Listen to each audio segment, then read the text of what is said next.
Good evening, everyone, and welcome to the inaugural edition of Policy in Africa, powered by Africa Liberty Network. My name is Leonard Ogunwade, and it's a pleasure to host this important conversation today. Whether you're joining us live across Africa and beyond, or listening later through the Policy in Africa podcast, we are truly glad to have you join us. Policy in Africa is a platform created to examine the policies shaping Africa's future, one issue at a time, one conversation at a time. Because we believe the policies are not abstract documents. They are the kind of document who determines who get opportunities, who get left behind, how economies grow, and ultimately how societies function. And today, we begin with one of the most important questions facing our dear continent. What will a truly visa-free Africa look like? Before we go deeper, I would like to ask for those already on the call, just imagine this for sake of imagining. If you wake up tomorrow morning and Africa has become completely visa-free, no delays, no restrictions, no expensive applications, no uncertainty, just free movement. What is the first thing that you would like to do? Will you want to travel? Will you want to expand your business? Will you want to study? Or is it that you will want? Is it that you want to invest? Will you be willing to collaborate or relocate to another part of the continent? Or simply explore the continent? If you like, you can drop your answer in the chat box. What do you think will happen if you just wake up tomorrow and notice that Africa is free, visa-free? You can go to anywhere you will want or anywhere you like. What will be the first thing you are going to do? For me, the first thing I'm going to do is see the whole of Africa. I want to tour Africa. But for me to travel to Uganda, coming back to Accra, going to Algeria, I would need to spend nothing less than $600 to $700 on visas alone. Not to talk of exorbitant price when it comes to the ticket. That is not possible right now. But if it's possible that we have visa free, and we want to do that, what will you want to do if opportunity presents itself to you? And that is exactly why this conversation that we're going to have tonight, that is why it matters. Because we believe that movement is not just about travel. Movement should affect opportunity, innovation, trade, collaboration, and economic growth. The Policy in Africa Initiative is basically a new initiative from the Africa Liberty Network, which currently comprises of 8 organizations around Africa, and we are expanding soon. We have organizations from Uganda, from Nigeria, we have organizations from Ghana, South Sudan, and Zimbabwe currently in the coalition, with more organizations joining in the days to come. Now, let us ground ourselves or ground this conversation with some on-the-ground reality. Today, only about 25% of African countries offer visa-free access for fellow Africans. Our intra-trade in Africa still sits between 15 to 18% of total trade, compared to over 60% in Europe, over 50% in Asia, and our intra-African tourism still remains below 40%. Now, think about that. Many Africans still find it easier to travel outside the continent than within it. And I think one of the most striking example came toward last year, if I'm not mistaken, when the richest black man alive, Aliko Dangote, publicly stated that it requires over 35 visas to travel across Africa. So if someone who is the richest black man alive, or let's say the richest black man in the world, faces those barriers, how much more ordinary Africans like me and you who carries the ordinary passport? So tonight, what we are asking is, why is Africa still so difficult for Africans to move within? I'll say that again. Why is Africa still so difficult for Africans to move within? And that would change. And what will change if we ever got it right? Because right now, we are not getting it right. And to help us unpack this conversation tonight, we are honored to be joined by someone whose work intersects policy, governance, and economic systems. Please join me in welcoming Bayonle Fesobi, Director of Research at Ominira Initiative. Bayonle, thank you for joining us today. We're excited to have you here. Thank you so much, Leonard. It's a pleasure. All right. I noticed something before we get into the discussion. I noticed your write-up in the IATP email that was sent recently, and this is basically part of the things that you mentioned in that report. So I'm so much happy that email came yesterday, and we're having this discussion today. So it's like the spirit is in alignment. So to get us started, Bayonle, I'd like to begin with a foundational question, which I want you to give your overview for next 10, 12 minutes. From your experience and from research, we know fully well that you are a researcher and you have a lot of experience when it comes to this. If I may, I think you are the one that even opened my eyes to the beauty of AFCFTA, because I know we fought a lot in Tanzania in 2022 when we were discussing this, and I would say thank you for opening my eyes to that, and hopefully a lot of people are going to get open to it tonight, and anyone that hears this on the podcast platform next time.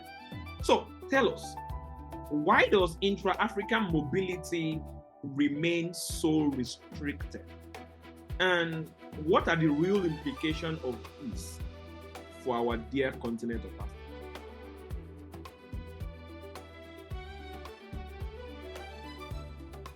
You are muted.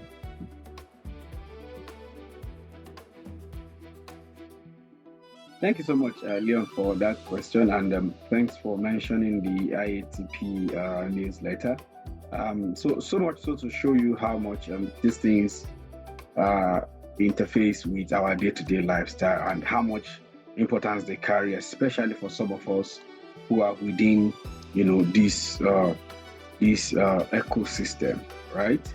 Someone is trying to ask for the question again, Leon. Okay, great.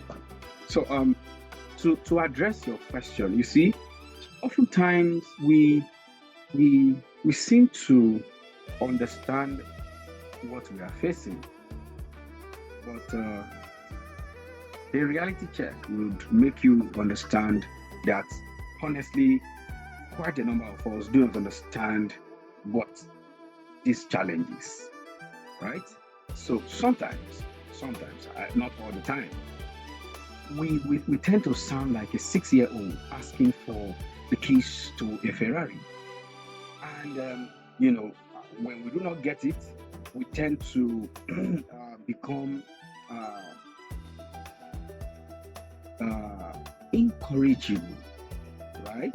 And then we become, they see us as, the calcitrant and want, people to be tamed, quote unquote. So safe to speak. No further better words to explain how exactly I want us to see why we might not be having enough freedom to move around. So a quick sweep around why we eventually have visas in the first place will let us know why we are this blocked. Because ordinarily, there used to be less regulations in the world globally, generally, before now. But you see today, from your passport check to embassy applications to embassy interviews, you getting your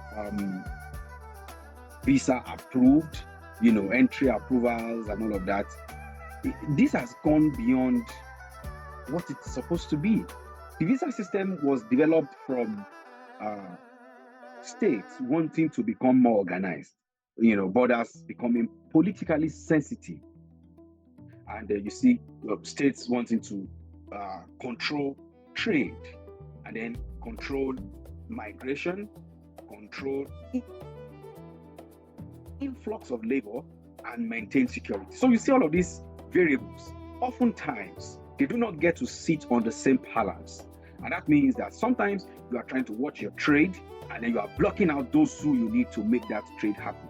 Sometimes you are watching your security. Yes, you block away the bad guys, but you eventually find it difficult to get the exact hands that you need to make your labor force work optimally. So you see, it's like a radio wave. You either move here or you move there. So if you understand how visas came to be in the first place, right? Of course, which goes back to thousands of years, central bottom line is the appreciation for regulating movement. So if you try to regulate movement, what does this mean? Initially, this was just meant for 3 reasons. And it is the 3rd reason today that becomes more important for us. So first it was for military purposes, next it was for political reasons, and lastly it was for economic reasons. Now, today, the military can move. There is a protocol for military movement of either gadgets, resources, men, officers, ideas, whatever it is, in the military. For political reasons, our political persons can move. The same man who has challenges with moving around, the richest black man, Aliko Dangote, has a passport that can grant him access into any country in Africa. He only needs to just apply, unlike you and I, right? Now, political reasons. If you are a political refugee or you have a political challenge in your country, of course you have challenges in entry to other country so that you do not breach diplomatic relationship between the 2 countries.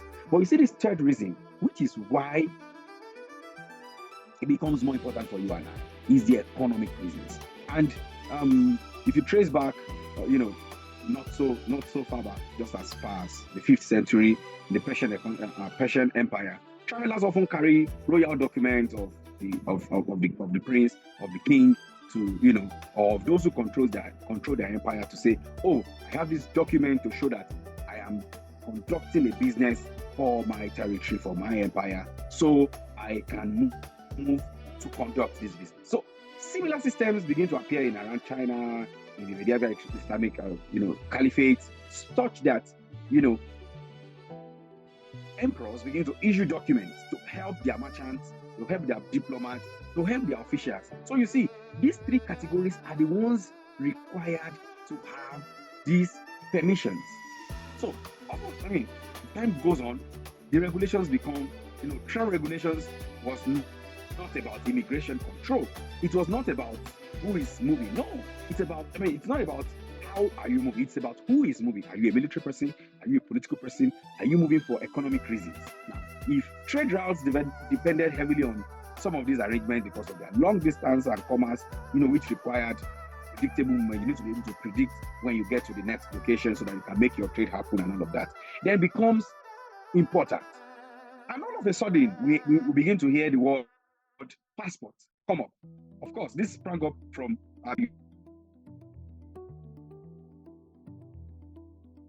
and you begin to hear, the language passport, which means a passage through the port or the city gate. And you begin to ask yourself, why do I need a passport? Such that, passport became an individual matter of everyone needs to get one to be internationally recognized. So, and as at the 17th, 18th century, monarchies in Europe are beginning to increase the issuance of passport to monitor who is moving, especially because it was during a period of war. So you see how these things moved. Now, people migrated freely. Take note, large number of people, in fact, migrated freely from America, from Africa, from Asia, from Australia. There were, a lot of Europeans moved into these places without restrictions. And of course, it was the Industrial Revolution and a lot of, migration flows. However, the era of people moving freely began to open the way into what was now becoming a global migration history. Because with World War I, World War II, and then the birth of modern visas, there was passport, but there were no visas. Passport is just to identify who is moving. Today, there is now visa. Now, post World War I, the visa system became a global thing, and the whole world, modern world, need to accept the, use of a visa. Post 1914, you see government concerned about, who is this person? Is this an espionage? Is this an enemy infiltration? Are these political radicals? Is this a military intelligence threat? How do we know who is coming in? And instead begin to respond by what? By tightening border control. So much so that passport became mandatory in several regions. And you need to carry entry permit so that visas are now expanded to sort who entered and who left their territory. After the war, this remained. Nobody, checked why this was so. Now, the motive behind it now changed, of course, from, is this an espionage? Is this an enemy infiltration? Are these political radicals? To, how do we now manage our population? How do we ensure this can help us in terms of taxation? How do we see to it that this is also helping us in our labor regulation? Or how do we use this to manage our security? Again, League of Nations tried to manage the standardization of passport systems in the 1920s, and then you see what you wanted to take note of the fact that the World War II, was, of course, made visa more politically significant, and that is why till today we now have, post World War II, the Cold War era made, of course, what the Cold War brought, we now start to screen ideologies. You now want to check if this person is ideologically fit to come in. That's one. Is he ideologically fit to stay? That's two. Then is he ideologically fit to stay for how long? Then you begin to limit migration from the rival states, as a signal, as a way of communicating acceptance, rejection, whatever it is you want to communicate. Either end of friendship, end of war, or animosity, or whatever it is you want to control. Again, we want to control how much of labor comes in. And I'm telling you that all of this has now, you see, we have now transited from, is this a military thing? Is this a political thing? Is more focus is now on how economic is this. See, now we are now talking about, what is the ideological affiliation of this person? What is the migration policy of their own country to see if they are a rival state? So travel becomes a case of, are they our political allies? How much of entry do we allow them? How much of them do we allow in our system? So you see, citizens of wealthier or politically influential countries get access. If you have a Schengen visa, you enter so many countries, unlike you have now. They now begin to place priority on visas. Of course, this inequality in mobility is continuing till today. Of course, your green passport as in Nigeria and Leon can only allow you to enter a few countries, even in Africa. Unlike someone who holds a blue passport from Canada, or probably a white passport from from the United States. You really want to check how these things work vis-a-vis how globalization, modern visa systems help to shape or encourage trade, encourage tourism, or help to maintain border security. And you ask yourself, exactly why do we have these documents in the first place? How does this framework help to regulate trade? How does it help us to make sure that there's labor efficiency? How does it foster regional cooperation? And how does this affect investment? Because at the end of the day, you ask yourself, what do we tend to gain by not allowing XYZ person to enter into the country, right? So you realize that now it becomes very, very, very important for you to carry a document before you are able to enter a country. If I try to attempt your question, I'm sure you realize that intra-African mobility will remain so restricted because we don't even understand why it was established in the first place. Honestly, trust me. Because I don't know why a Zimbabwean is scared of a Ugandan coming into Zimbabwe. I don't know why an Egyptian is so much concerned about the Cameroonian.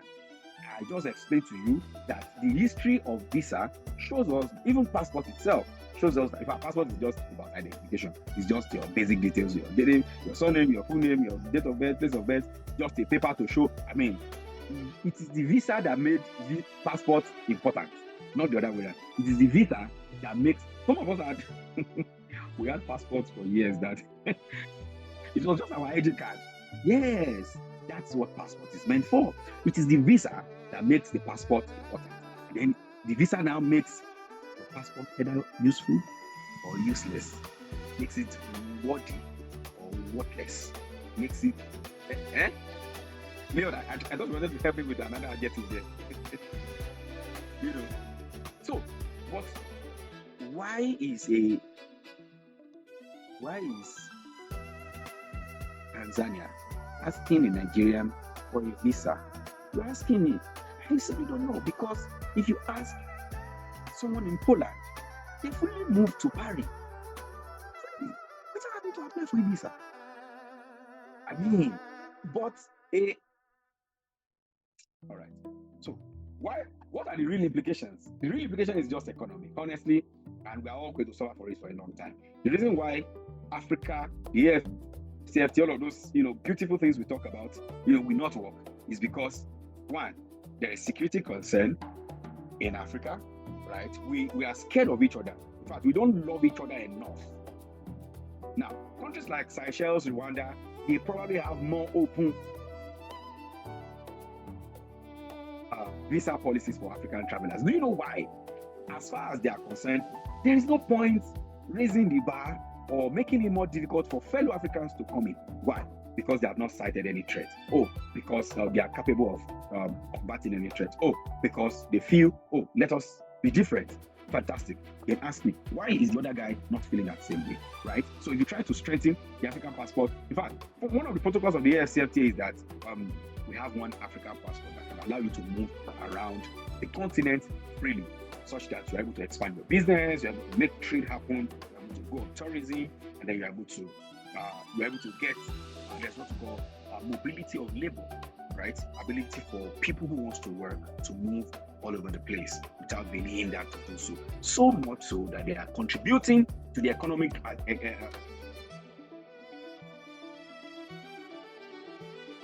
are coming from. Now, if you think of this as a family business, and you're saying your brother should not move into your room because he needs to pay certain money. If he pays that money, what makes him determine his cost of his services is because you have charged him more to enter and stay than is required. So at the end of the day, we end up with a very, very weak border infrastructure such that it's polarized. That people now, because of their humanly intrinsic tendencies, they develop means to bypass those whatever infrastructure you have at your borders. You want to bring up what is called yellow fever card, you want to bring white paper card, you want to bring a stamp, you want to bring a signature. They bypass it. They find a way to override whatever it is you call security. Until tomorrow morning, the economic asymmetry of Africa is going to be way imbalanced, such that there's a lot of political mistrust. We don't trust ourselves. We don't like ourselves enough to ensure that integration is one of the ways to help to develop until we come to that conclusion. And what are the implications, like you rightly asked? Of course, that's affected a lot of us, and it will continue to affect. You see, the moment we keep restricting mobility, the economic cost to Africa will be times 160%. And this is because you cannot measure how much we would have gained if we had increased intra-African trade under the SFTA framework. You cannot. Consider a Ghanaian entrepreneur who wants to expand into, say, Central Africa, and then you are saying, he's experiencing visa delays, he's having custom, issues, and then there's inconsistent border procedure. His staff cannot move, his goods cannot move. Now, this will affect his transaction cost. If he's trading with an international partner, he will have to increase his costs, and this cost will reduce competitiveness. Because you ask yourself, how how much is this going to cost me even if I get it from elsewhere? And that's why you see a lot of trade routes are changing. People don't want to buy your fuel, they want to buy your crude oil. They prefer to go through another route if it will go through Africa. Why? Because there's a lot of restrictions. There's a lot of labor inconsistency. By 2050, continent should have account for over, if not the largest share of the global workforce, if this growth is remaining consistent. But you see, labor mobility is remaining constrained. So until we're able to realize that the inconsistency created by the failure to absorb talent and the failure for countries to agree to export larger labors in terms of to reduce their high unemployment, will ultimately lead to labor what we call export labor, make countries to export labor regionally. How do I mean? So you see, it is easy for those of us in West Africa to move our labor to East Africa rather than move our labor to our neighboring countries. It is easier for them in East Africa to move their labor to Central Africa rather than move their labor within themselves. So even though you see we have ECOWAS there, we have the Eastern guys, we have the Central, all of these regional arrangements will make it difficult for all of us to work unless we crash all of this system and agree on why we need a visa in the first place. If we see all of these things, you see, the World Trade Organization tries to simplify visa systems to increase so that there's a huge demand on travel, so that people want to travel. But you see, that's not true. Morocco, Rwanda, again Seychelles, they have proven over the years that more open travel frameworks has worked if we understand the relationship between one another. Again, it's going to tell economically. And to answer your question, ordinary Africans are the ones that are going to suffer the most. The real implication is that Africa will continue to suffer. Africa will continue to lag behind. The reason why AFCFTA will not work is because we do not believe in ourselves, we do not trust ourselves, we don't even understand what we are doing. Why should you issue your brother? I'm asking you again. Nigeria is one of the largest countries in Africa, whether you like it or not. The western side we are bigger than so many countries. The western Nigeria is bigger than so many countries in Africa. So why should your state be issuing visa to Enugu state? You ask yourself, that seems that's like a 6-hour travel, the same number of hours I spend on the flight to get to Ethiopia, to get to Tanzania, to get to Kenya. Do I need a paper to tell me to move? Is it? And then you get there, you ask yourself, is this where they're asking me not to come to? Is this where I paid $150 to get this paper for? How are they better than us? They even need us. We even need them. Don't we? We do need ourselves. We need now. Let's not go into our Ghana must go, back and forth. We send them away. They sent us away. How are both of us now? How better are we? We sent away Ghanaian teachers, all those other maths teachers, all those fantastic Ghanaian music teachers that left our schools in the 60s, in the 70s. How have we improved on their exit? Oh, they sent our own people back. How have they gained from it? I was in Lagos town, in Accra, and I was ashamed of myself because everybody there is just speaking Yoruba, and it looked like I'm in Nigeria. I was asking myself, what are people doing? They are holding the businesses of their brother that has been sent home. And what are we doing? What is this thing we are saying? And then you see, that is why political leaders need to. One day I'm happy that a couple of us are already stepping up the game to, infiltrate into the political system, such that, Nigerians are dominating Kumba market. So can you see Maureen saying that Nigerians are dominating Kumba market in Cameroon, but you Camerooners don't mind us. Okay, you don't mind. No problem.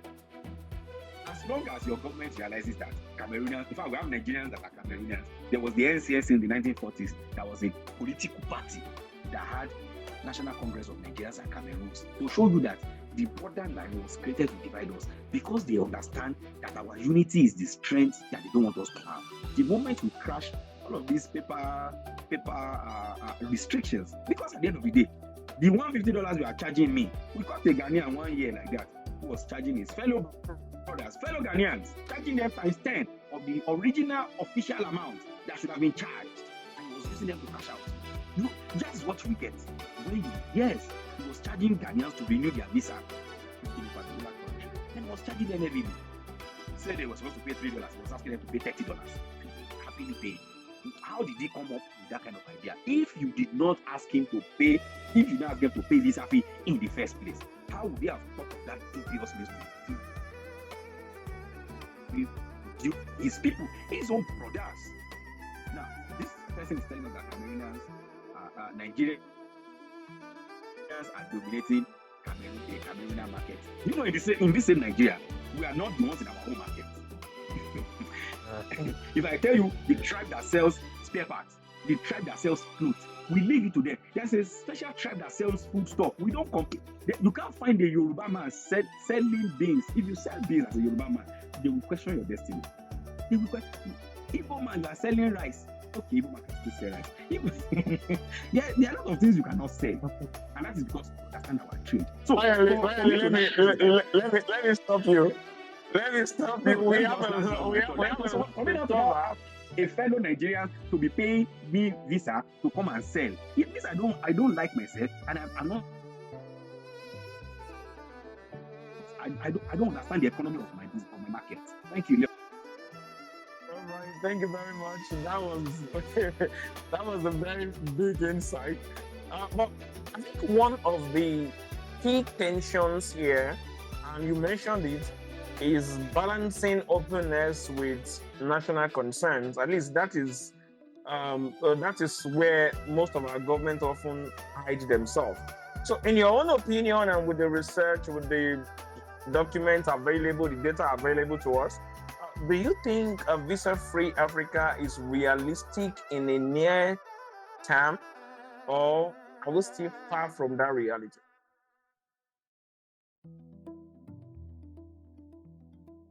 One thing I will never do in my life is to tell you what is not possible. Between you and I, visa-free Africa is not real, is not in fact possible in the near future, immediate future, because a lot needs to be done. A lot needs to be done. The continent currently has over 50 immigration systems. How do you want to crash that in 1 year? We have unstable, varying security standards.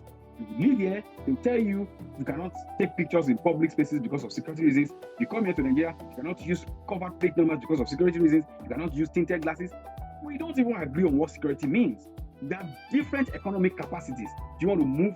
If you try it and you open certain countries to Nigerians, we'll leave Nigeria and go and stay there. In fact, we'll contest for president in those countries. If you are not careful of Nigerians are, see, we like our country so much that we think that you have what we don't have, and we like to help you. We don't like to help ourselves. We want to help you. That's who we are. There's no country in the world that does not have a Nigeria. There's no country in the world. We have inconsistent governance quality. You get here, it's democracy. You step over there, it's military. Until we have balance. Expecting immediate results is just that we mean that we are trying to live in fantasy and ignore some of this reality. But gradual mobility reforms can step in, which is the achievable thing. A visa-free Africa is possible, but not immediately. I mean, until all of these regional blocks, deepen their mobility framework and then understand what is the important thing for us now. Until ECOWAS begin to study its protocol permit to ensure that there's free movement among its member states first. Until we ensure that first, to move goods from Nigeria to Ghana is probably more expensive than to move goods from Nigeria to Congo. Go and check. To move goods from Nigeria to Indonesia is cheaper than to move goods from Nigeria to Kenya. It's cheaper to move to Indonesia than to move to Cameroon. It's the same effort. So until we understand how some of these frameworks inhibit what we do, we will not understand what it takes. So again, you want to count the economic cost of all of these restricted movements. How much did we lose until we see all of these figures staring in our face? For instance, you see Rwanda is trying to offer an open visa policy that brings, in fact, the highest they are getting now is visa on arrival. And I'm asking, the country has simultaneously expanded its tourism. More conferences wants to happen in Rwanda, more business. I've seen more Nigerians relocate to Kigali because of the business attractiveness that open visa policy has brought. Until we begin to count this cost and begin to adjust and move within those frameworks that will help not only business, not only economy, but the ordinary citizens to achieve prosperity, which is what everybody desires in the first place. Why do we have more Nigerians in a particular market? What are they doing? Are they singing? Are they dancing? They're not making business. If they make this money, won't they pay tax? Don't you think that you will make more money from them if they come in than for you to chase them away?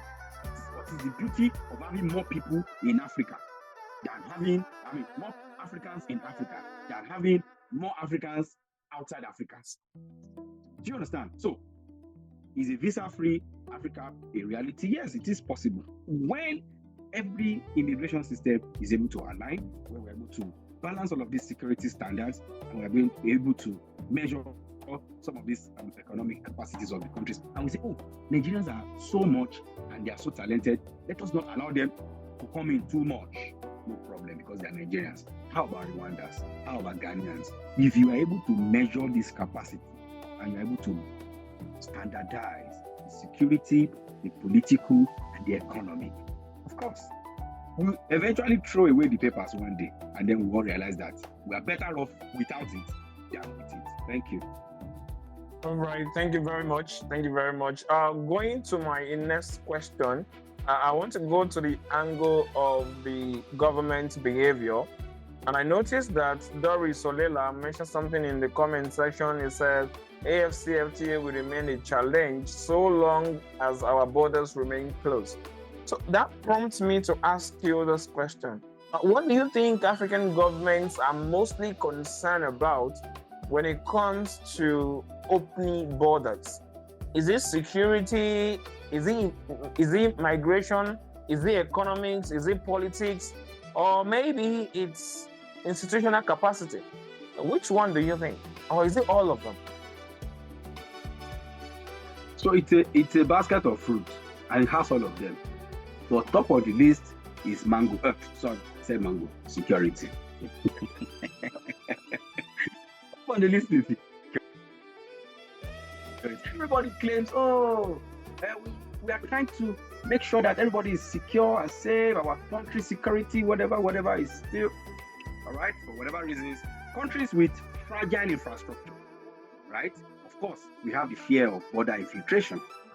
But countries with sophisticated infrastructure will not think in that direction. So top of the list for countries is security. And of course, this is very true. Now, reasons why we buffer security at our borders is to ensure that we do not legally admit wrong people. How about the informal borders? Do you know airport is not the only border that allows people to enter a country? I'm aware of a place in Nigeria. In fact, I've been there myself personally. You don't need any visa. By 6:30 p.m., you can literally cross to another country and you are gone. By 6:30 p.m. with your leg. In fact, the back of your house. I mentioned it in Bremen, KB. We were there. And we were there. If we walk the next 15 minutes, we'll be out of Nigeria. And it's true. You can literally walk out, like trek out of Nigeria. No border. And then you are screaming at the airport. You are screaming at the seaport. You are screaming at the land.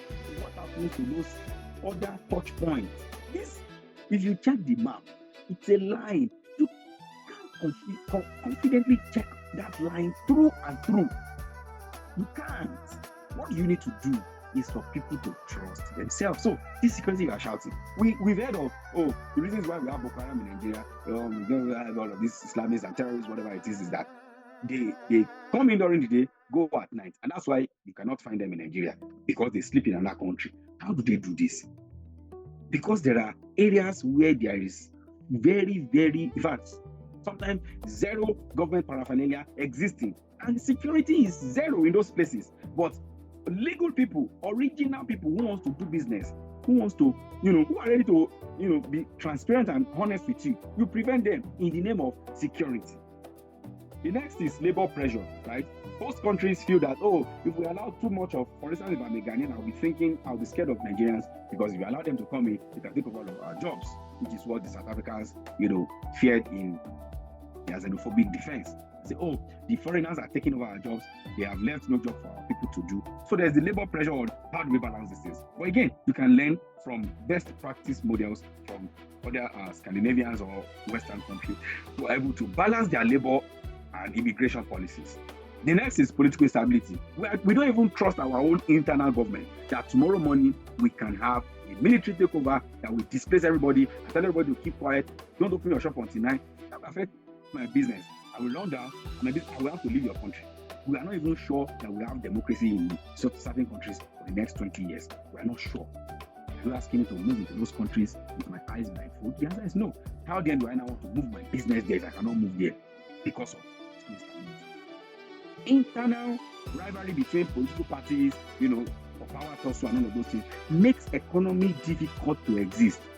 If you look at South Africa, clearly, you see the high youth unemployment is combined with economic stagnation because a lot of people don't have jobs for a long period of time.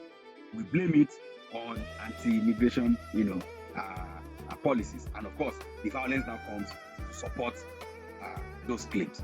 The concerns are there, from security to labor to infrastructure to political instability to economic imbalance. Some countries are still struggling economically. They are not balanced enough to accept new neighbors or new friends, right? So, Leon, governments need to focus on reduce their scare about, oh, we don't like Ghanaians. Oh, we don't like this. We don't like you can't like everybody. And why don't you like them? It's because you yourself are not safe.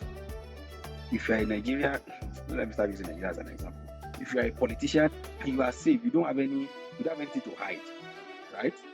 Why do you need to stop another person from coming? If your house is safe, then you should be willing to accept friends into your house. The highest you do is just to do the regular routine check, not stop people from coming. I wonder how you feel when you intentionally deny somebody visa. And I'm asking you, how do you feel after that? Deny somebody visa. I mean, what has your country paid? I mean, I'm talking about Africans now. How do you feel? Do you think they can't enter that country? You think they can't enter if they want to enter? Because they are expecting you to come with open hands and say, come and give me visa. There's a way to enter any country. These guys know these routes. I don't know them. They know those routes. They know how they do those things. I mean, Nigerians have been crossing, Africans have been crossing the Caribbean Sea, crossing the for years, and they have been getting away with it. With or without visa. Yes, you have made fortunes crossing people from one location to another. What do you do about it? Nothing. Yes, someone is saying that they are still in control by their colonial master. See this colonial masters issue, right? We are going to deal with it one day. We keep blaming colonial masters while in our right consciousness. I find it very bizarre. How do you blame somebody? How do you explain it? How do you explain it? That the country is still on. I mean, the leadership of the country is still under a colonial shackle. How do you explain it? And you call yourself an independent country. Just assume that you are not an independent country. Call your name that same country and say we are an extension of that country. Simple. Rather than say you are independent and then you cannot make rational decision for your brothers. Because as far as I'm concerned, we are brothers. All black, last. I mean, except for a few people like Leon, who is yellow, black. So we are black men, we are black Africans, right? Let us know. Okay, someone is saying only DR Congo and Somalia. EAC has opened. Ghana, okay, there's an argument around Ghana opening borders for. So you see, that thing is funny. Some countries are opening borders for some countries, and then they are closing the borders for some countries. Your father has 54 children. You are saying, no, I only want to play with 11 children of my father. The others go and find their own brother elsewhere. The rationale behind opening borders for some people, and we not the same Africans, and you close borders for some people. Are they you close? Okay, those ones you close your border for, they are who? They are evil. They are the evil people. They are the ones you scrutinize because they are dangerous. They are danger. The ones you are opening your doors for, they are the angels, isn't it? So you in your mind, you think, let me tell you what you are doing. You allow them to come in, right? Those your free people. You think the non-free people cannot go to the free place and come in? What are you thinking? You are only allowing people to be criminally creative, to find ways to beat you into your systems. by doing some of these things. Crash it and see. We have said this several times. The problem of Nigeria is power, electricity. Just give us light. Try it. Give the whole of Nigeria light for 72 hours or for 1 week uninterrupted and see this country transform. You see businesses that rely heavily on power, right? They have to increase their costs. The next thing is fuel. Say fuel from tomorrow morning is 10 naira per liter and see the magic Nigerians will create. Say, so once you are able to address the issue of power in Nigeria, we know our problems. We will never solve it. The day Dangote decided to build a refinery in Nigeria, that was the day we started having problems. Today, well, it's probably approaching 2,000 naira per liter. We never thought we are the owners of crude oil. We are the ones that will buy the highest. The expensive crude oil is bought from the country that has the highest deposits. I don't know why we like to inconvenience ourselves. We open border for people. We close border to gain what? Friendship, favors, political alliance. To what extent? To the extent of the benefit of only the political leaders. And I'm asking, who suffers these things the most? The people, ordinary citizens, you and I. Imagine there are no visas, there are no borders, there are no passports. Probably Afodi or probably, who is this? Odom will be visiting Nigeria every other weekend. And Leon will be going to Seychelles every other Tuesday. So take his bait, just so because it is possible for him to do so. Do you know that not very many Germans sleep in Germany? They work in Germany, they sleep elsewhere. Or they work elsewhere and come back to just as easy as life should be. You'll be able to, but no, until the government is losing so much, in case they don't know, probably this video will get to them. The government is losing so much by not allowing, you think you are getting visa fees and all of those things. The businesses you are losing compared to the visa fees you are collecting is so insignificant. You can gain much, allow them to come in and then do the proper check, because at the end of the day, what constitutes insecurity is tension. What constitutes insecurity is first internal. Nobody wants to fight you from the outside if there are no internal cracks, right? Fix your internal cracks and then you will have less enemies to support your. There's a program that supports that thing, but because we have fellow Africans on the call who will not understand that Yoruba program, there is the agreement and cooperation of your internal enemies with your external enemies to make sure that you are ruined. If you are able to solve your internal problems, your external enemies might not have a collaborative partner on the inside to succeed on their mission. Leon, let's take it back to you now. Okay. I love the fact that you actually, one way or the other, drag yourself into my next question. And I would want to ask, in your own opinion and with the research and the data available to us right now, what do you think, or what would you say is the biggest economic cost of restricted movement across Africa today? What exactly are we losing? I know you touched on it a little bit, but what exactly is the biggest economic costs that we are paying for this restriction of movement across Africa?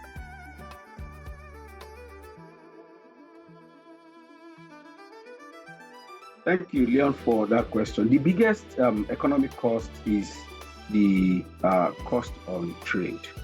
So I've said this earlier, and I'm going to say it again, that the amount we lose because we are not trading with each other is so much that we can't count it unless we start trading with ourselves. In 2025, I want to read to you what I wrote to IATP in the newsletter, right? A country like Nigeria recorded about 70 trillion naira in total trade. That is, we traded. Now, this is still with crude oil accounting for over 80% of this. Now, non-trade exports stays at 15%. In fact, if possible, below. Now, for a country that has over 220 million people,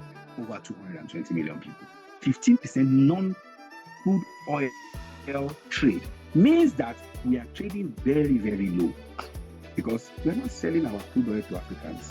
At the end of the day, trade, intra-continental trade, remains around that 15%, because that is what's left, because all other things to Europe. Now, what makes this gap is because the trade that is supposed to happen in between. See, largest amount of trade happened in the small scale sector, what we call the small and medium scale businesses. the smallest business. They account for over 48% of your GDP, and they have over 80% of your workforce. Meanwhile, only 5% of them can export across the borders because there's the international standard, there's the tariff, there's the outside the border, at the border, beyond the border. If it is $1 before you even at the gate of the border, sir, at the gate of the border. There are several gates. We categorize it into 3: before the border, at the border, and beyond the border. If you say before the border, before you move your goods from your company to the border, how much you will pay? The number of gates at the border.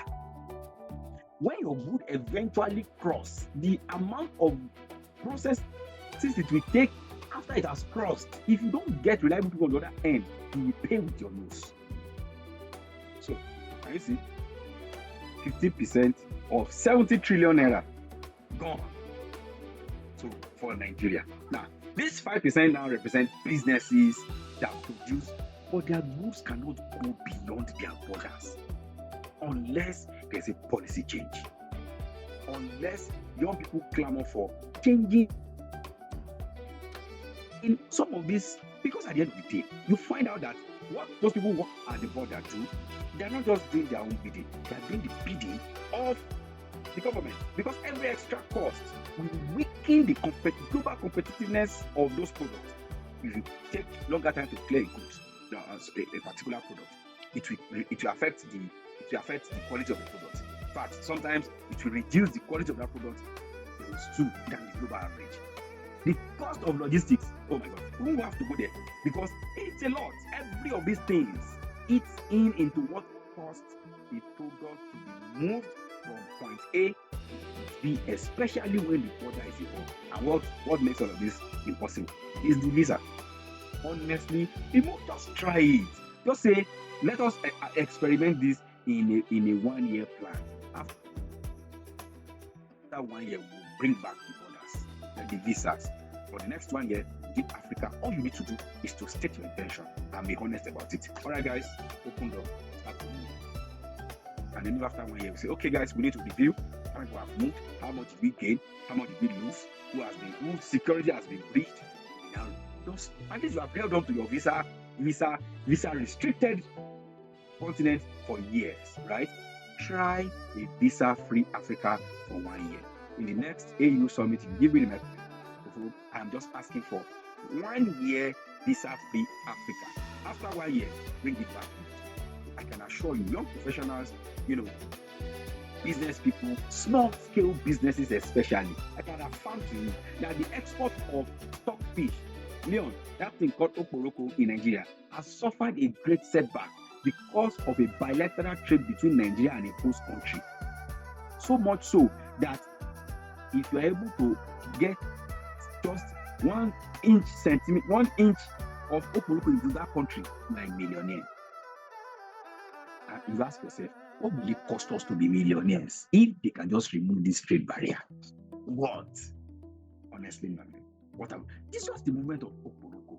Just stockfish for our brothers who do not understand what the biggest cost is trade, it's money, it's prosperity. The reason why some of us are poor is because our brothers do not have access to the amount of money they ought to have access to.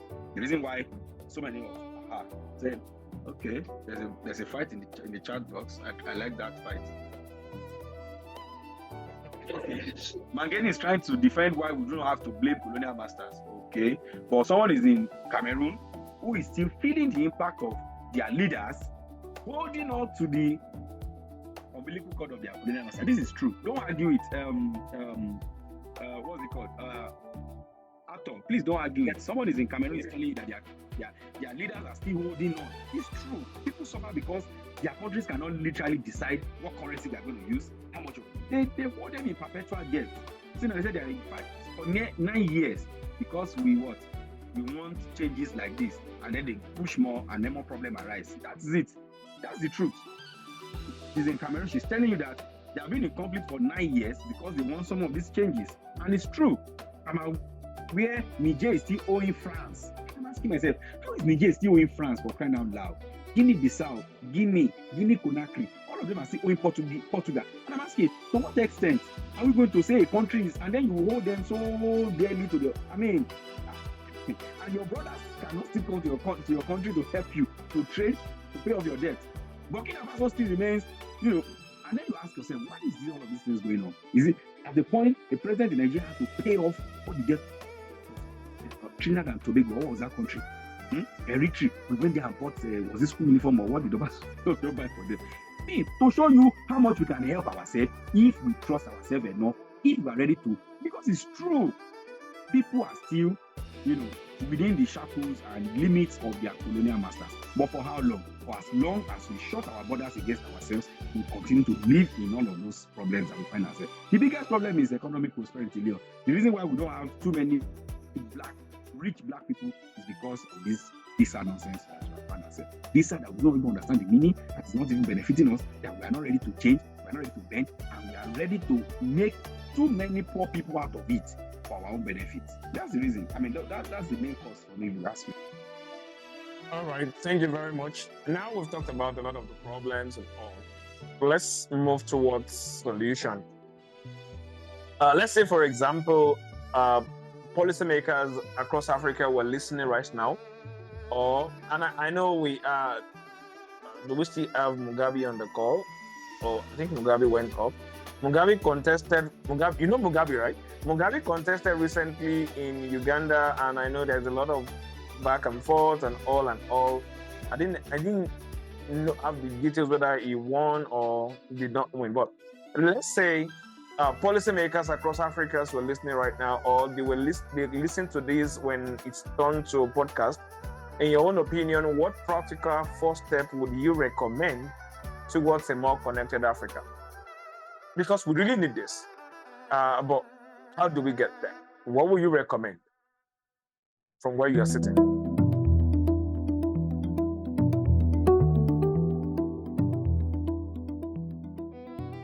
Where I'm sitting, I recommend more people to talk about this. That's the first thing I'm recommending. More people should start speaking up and talk about how much this problem is. Now, because a lot of people need to not amplify the problem, but talk about it. Now, talk about it from their what you call the comparative advantage position. That is, where do I have my biggest strength? Can I speak to ECOWAS? Can I speak to EAC? Can I speak to my regional bloc? If we deepen this operational what's it called now? Integration, if we are able to at least systemize, balance in terms of regional bloc, right? Then we have a shared database. The biometric systems are coordinated in such a way that security screening can help us to improve trust. If I say someone is clear in Nigeria, the Niger immigration guys says yes, he's true, because we have the same training. We trust ourselves. Immigration to immigration. Not that you clear somebody in Nigeria, he gets to Senegal, and you are saying whoever cleared in Nigeria did a shady job, and then send him back. No. Second is that visa on arrival arrangement should expand intermittently especially for business travelers, and then should probably move to researchers, students, and young professionals. If we do this, more people will be able to impact our economy faster than we think. Next is to make sure that we simplify work permit system, honestly, especially for skilled labor mobility. Many African economies suffer because they don't have the talents they need in their healthcare, in their technology, in their engineering, in their academic, in their military, because there is a very, very strict work permit system for the labor force. So if we're able to bring down, of course, none of us on this platform can do all of that, but if we keep talking about it, that young professionals in the healthcare, in the technology, in the fintech, in the engineering, in research, in academic, military, need to move in order for African economies to grow. Then next is to make sure that infrastructure and investment can cross borders. Now I'm happy that we have payment systems that can, cross borders, effectively and efficiently without much more restriction. I hope that is sustained. And lastly, is my dearly beloved FCFTA. Unless we adopt and make sure that there's enough jobs, there's trade growth, there is tourism expansion, there is business opportunity, traveling across Africa unhindered.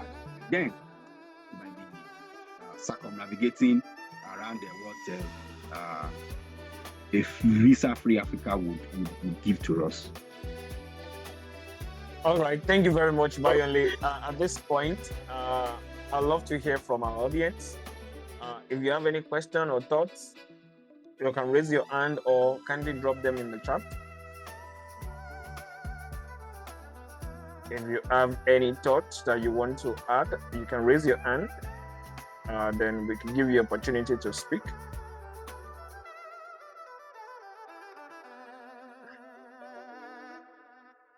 Okay, if I'm not seeing any hand, so that means we don't have any question or any addition to the discussion. So Bayonle, as we wrap this up, what do you want us to take home today? Give us a 1 minute take home before I say my own takeaway.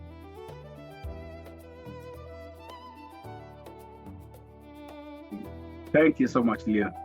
Your takeaway today will be that a visa-free Africa should not be treated as a political slogan. It is not to achieve any political end. It is an economic and an institutional thing.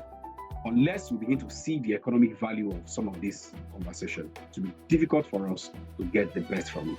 A visa-free Africa is one that will transform our trade, will improve our innovation, would help us to get more labor efficiency, would make sure that there's regional integration and there's educational exchange. If all of these things comes into play, then we can begin to talk about more prosperous Africans in the near future. So let's begin to speak up about it. Let's begin to use the platforms that we have to advance conversations around bringing down the visa barrier and making sure that we end up in no time. I mean, as gradual as it can be, a visa-free Africa. Thank you so much for your time. All right, thank you very much, Bayonle. We really appreciate the time that you spent with us today. And as we begin to wrap up tonight's conversation, I want to highlight a few key important takeaways that I got. The first one is Africa's challenge is not a lack of potential. We have it. Our main problem is lack of connection between us. And secondly, many of the barriers slowing African integration are not external, but internal policy barriers, not external limitations. And thirdly, if that would exist, a more connected Africa has the potential to unlock a number of things: trade, innovation, tourism, investment, and collaboration at a scale we have not yet fully experienced. Because I don't know why I would need to want to travel to Uganda and I have to get a visa of $50. And when I request for the visa, Uganda will tell me I have to submit a confirmed hotel accommodation for them to grant me visa. It's crazy. Thank you once again for sharing your insight and contributing to this important conversation. And to everyone who joined us tonight, thank you for being part of the inaugural edition of the Policy in Africa. Like I mentioned at the beginning, this is a platform where we try as much as possible to pick one policy at a time, one country at a time, and dissect this policy in the African sense, so that we know what is happening in one country, how is it affecting the other. Or we pick what is affecting the whole continent and see ways we can move it around for each and every one of us to understand. Because like someone I know will say, information makes a man unfit to be a slave. The more you know, the less you can be controlled. Wyclef, okay, let's give you 1 minute before I round off completely. You can unmute your mic, Wyclef.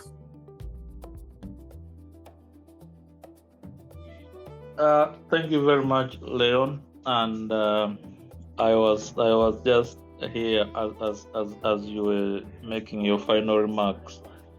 I was thinking about something that our forefathers thought, that even with their minimal education, if we are to compare them to us right now, but they thought about this particular idea and resolved some of the conflicts that were plaguing our communities back then, and that was the issue of marriage. I don't know if you guys have been following, but I think it was on X a fortnight ago, where I think was a Nigerian, maybe a comedian or someone, who said that why is it that East Africans and the rest of Africa, the men are not marrying West African women? So I was just thinking, how about the easiest way of having a visa-free Africa should be through marriage. I mean, communities, the only reason why, for example, in my community, the only reason why people were why we advocated for polygamy was to ease the tensions between communities, because it is forbidden to attack your in-laws. So how about we look at that? It is unorthodox if you give it a thought, but it could work. That's what I'm thinking. So my thoughts. Thank you very much. I think marriage goes a long way, but it's something that we might look into in the near future, and possibly bring someone who understands in that dimension, and we can discuss that. We can dissect that, because even the AFCFTA is something that they will keep refining as the time goes on. So as we round off, everyone, thank you for joining. I just dropped the link to the podcast channel on Spotify. Just drop that into the what is it called? Into the chat box. Please do where to follow, and so by the time we drop the recording, you can listen to it again. And you can also follow us on all social media at Africa Liberty HQ on all social media platforms. Africa Liberty HQ, so that you can know of the things that we are going to be doing in the near future. Thank you for being here tonight. Over the next coming months, we will continue to examine critical policies shaping the African continent, one policy at a time. We encourage you to stay connected with the Africa Liberty Network and continue the conversation beyond tonight. I want to use this opportunity to thank the set of people, organizations that are connected to the Africa Liberty Network. We have the LANEF Lady Network for Economic Freedom from Ghana. We have Afodi from Uganda, Mtindo in Uganda, OLENT, that's Organization for Liberty and Entrepreneurship in South Sudan, Eastern Caucasus in Zimbabwe. We have Face of Liberty in Nigeria, Liberalist Center in Nigeria, and we have Free Future Foundation in Nigeria. Those are the 8 organizations currently subscribing to the network project. And we hopefully, in the near future, we are going to be opening slots for other organizations across Africa to join us. But right now, we're trying to build the foundation so that we have a full and strong foundation to build on. From the Africa Liberty Network, this has been Policy in Africa, where ideas meet impact. Good evening, and thank you for joining us.